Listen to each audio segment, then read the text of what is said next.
Secandi ángel, na lui ni Jesús. Hoho china dayong. Natay kyo ning ángel Gabriel nang Zacarías. Domas nonda cho hong kui chen chom na ndu Nazaret, chondai Galilea. Nam a kui yus kundua na ndu Maria.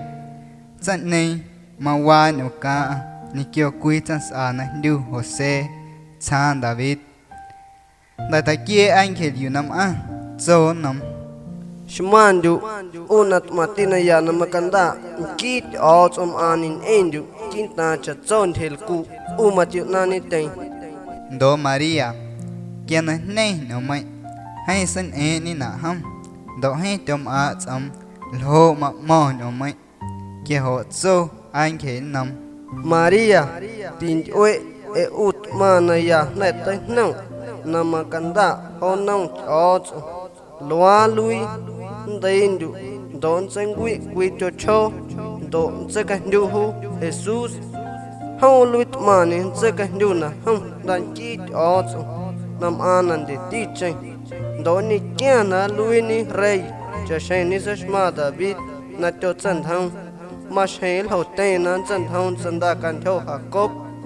do ti hau kan kui kan thanan chan thang zo Maria no angel Juns ayu na lui na loa etom ayan etas a kia ho to angel nam zo Hu Espiritu Santo sa kuit at man endu do hu na dai na matashman kit aus onam anan de tiche ngaunan endu e ho na luini yudan na hu sang don sa kandu na hu dan kit aus do ki cuenta matinon a Elizabeth maina na tieni ma dai ni kuito cho he china da yona dai ni do haunts ana kuloe na tilek ang da e that na kuin nau na sho kan dance at also do zo Maria no angel hat amadin hau ten no tat auto Katsanan endo cha shain au na tat zu kia ho mana lui angel nam a